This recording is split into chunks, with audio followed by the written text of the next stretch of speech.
Today is Sunday, June 14th. Welcome to Big Book Daily. My name is Rob. I am an alcoholic. It is a thrill, honor, and joy to be here with you today as we journey through the Big Book of Alcoholics Anonymous and the 12 Steps and 12 Traditions. Today out of the Big Book, we are on Chapter 10, To Employers. We will read page 149. Out of the 12 and 12, we're on Tradition 9. We'll begin that today. We're reading page 172. And of course, we read the 24 hours a day and daily reflection. So with that, hope you all are doing well this beautiful Sunday morning, my friends. Life is good over here. As I'm recording this is the day after what my buddies and I call Bromageddon. I know.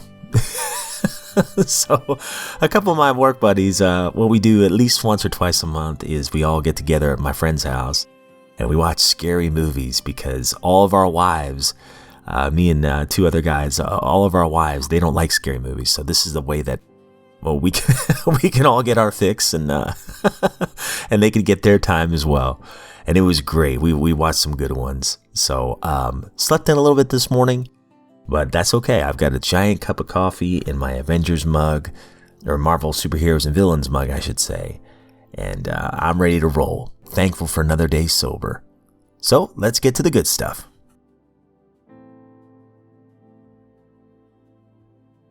All right, my friends. So if you recall from yesterday's reading, it was kind of a funny part where the employer is talking to one of his friends, another employer friend, and the employer friend's like, "Oh, we don't have any of those alcoholic problems. We don't have any of those issues here."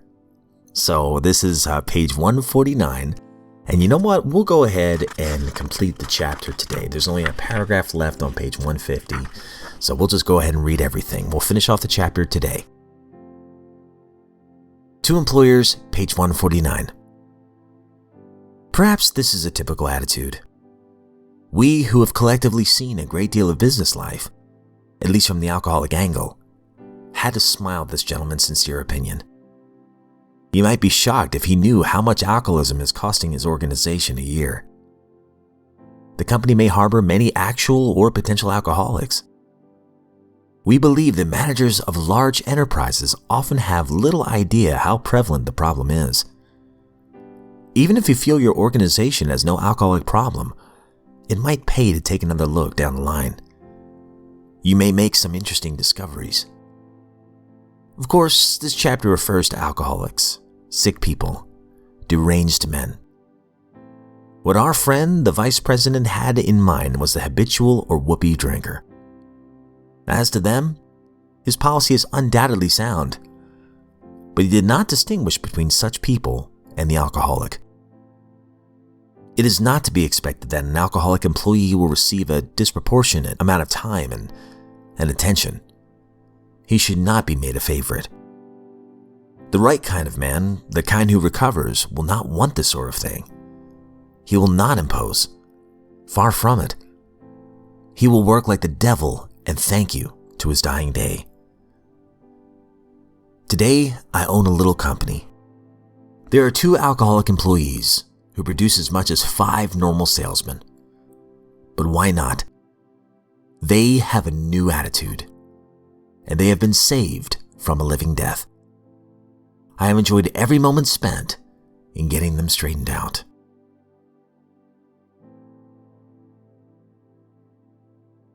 At the 12 and 12, we're on Tradition 9. AA as such ought never be organized, but we may create service boards or committees directly responsible to those they serve. Page 172. When Tradition 9 was first written, it said that Alcoholics Anonymous needs the least possible organization. In years since then, we have changed our minds about that. Today, we are able to say with assurance that Alcoholics Anonymous, AA as a whole, should never be organized at all. Then, in seeming contradiction, we proceed to create special service boards and committees which in themselves are organized. How then can we have an unorganized movement which can and does create a service organization for itself? Scanning this puzzler, people say, what do they mean, no organization? Well, let's see. Did anyone ever hear of a nation, a church, a political party, even a benevolent association that had no membership rules? Did anyone ever hear of a society which couldn't somehow discipline its members and enforce obedience to necessary rules and regulations? Doesn't nearly every society on earth give authority to some of its members to impose obedience upon the rest and to punish and expel offenders? Therefore, every nation, in fact every form of society, has to be a government administered by human beings. Power to direct or govern is the essence of organization everywhere.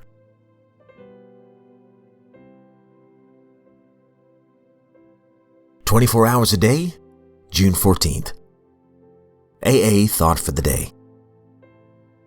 In AA, we have learned that drink is our greatest enemy. Although we used to think that liquor was our friend, the time came when it turned against us and became our enemy. We don't know just when this happened, but we do know that it did because we began to get into trouble, jails and hospitals. We realize now that liquor is our enemy. Is it still my main business to keep sober? Meditation for the day. It is not your circumstances that need altering so much as yourself.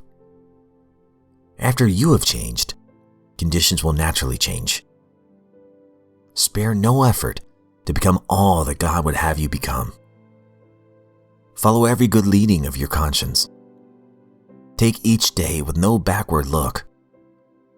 Face the day's problems with God and seek God's help and guidance as to what you should do in every situation that may arise.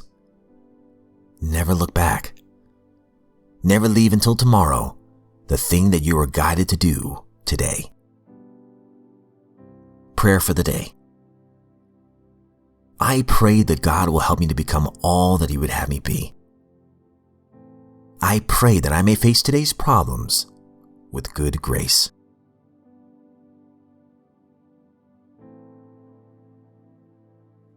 Daily Reflection, June 14th. When the going gets rough. It is a design for living that works in rough going. Alcoholics Anonymous, page 15. When I came to AA, I realized that AA worked wonderfully to help keep me sober. But could it work on real life problems not concerned with drinking? I had my doubts. After being sober for more than 2 years, I got my answer. I lost my job, developed physical problems. My diabetic father lost a leg, and someone I loved left me for another. And all this happened during a 2-week period. Reality crashed in. Yet, AA was there to support, comfort, and strengthen me. The principles I had learned during my early days of sobriety became a mainstay of my life. For not only did I come through, but I never stopped being able to help newcomers. AA taught me not to be overwhelmed, but rather to accept and understand my life as it unfolded.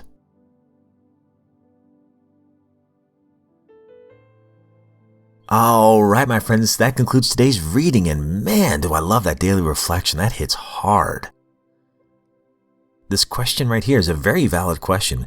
Could AA work on real life problems, not just concerned with drinking? So when I came into the rooms, I just want to get rid of my drinking problem.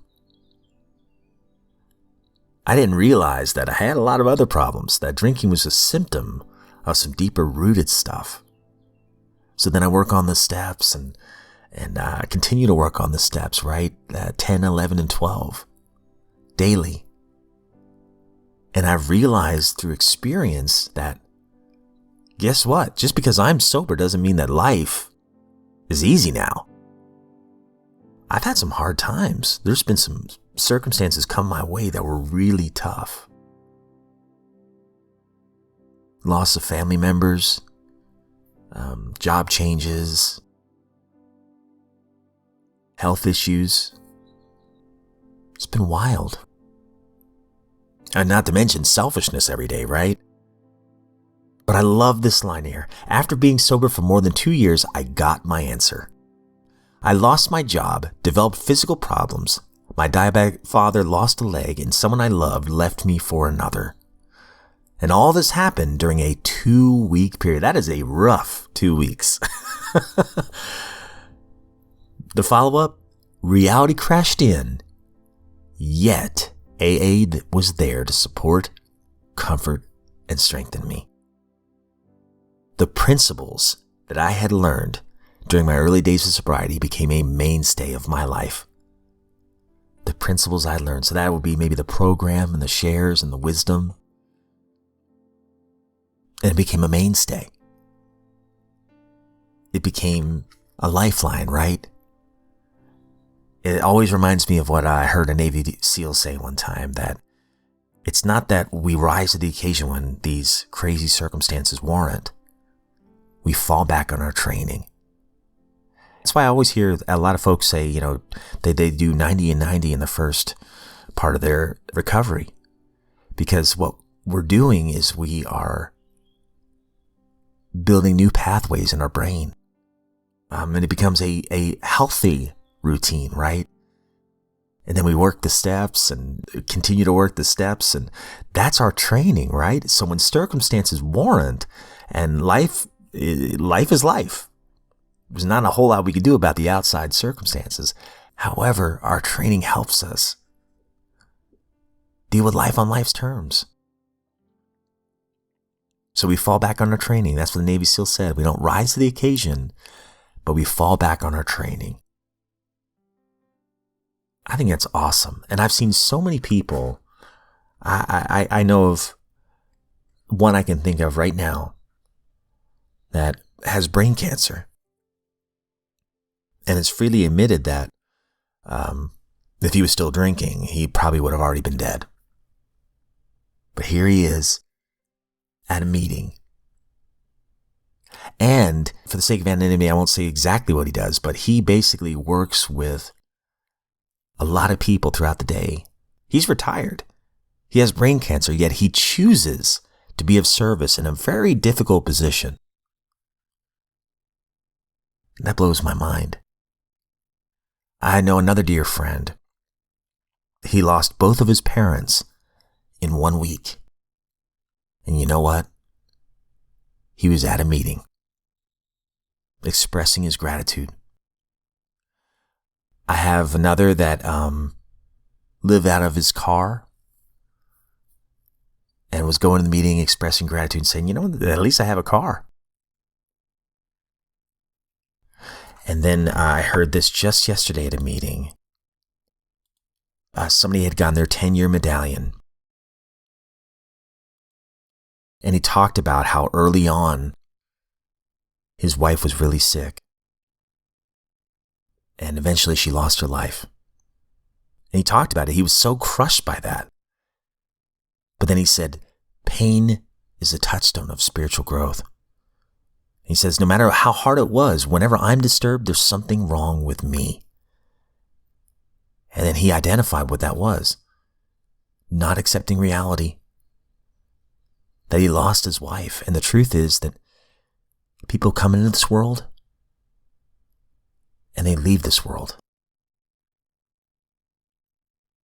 It's how life is. We can't really change that. And yet he remained sober and learned and shared this wisdom 10 years later. Wow, I get goosebumps just thinking about it. That's the magic of this program. And I love, real quick, the 24 hours a day talked about it. We don't look back. We don't wish to shut the door or regret the past. Yeah, so okay, it happened. And my sponsor always tells me to remember, but I don't attach shame and guilt and remorse for that stuff anymore. I look at this set of 24 hours, so it's almost 7 o'clock in the morning as I'm recording this. I've got 17 more hours to go, something like that, 17, 18. I just need to focus on today. Having the strength, the courage, and the willingness to do what my higher power wants me to do.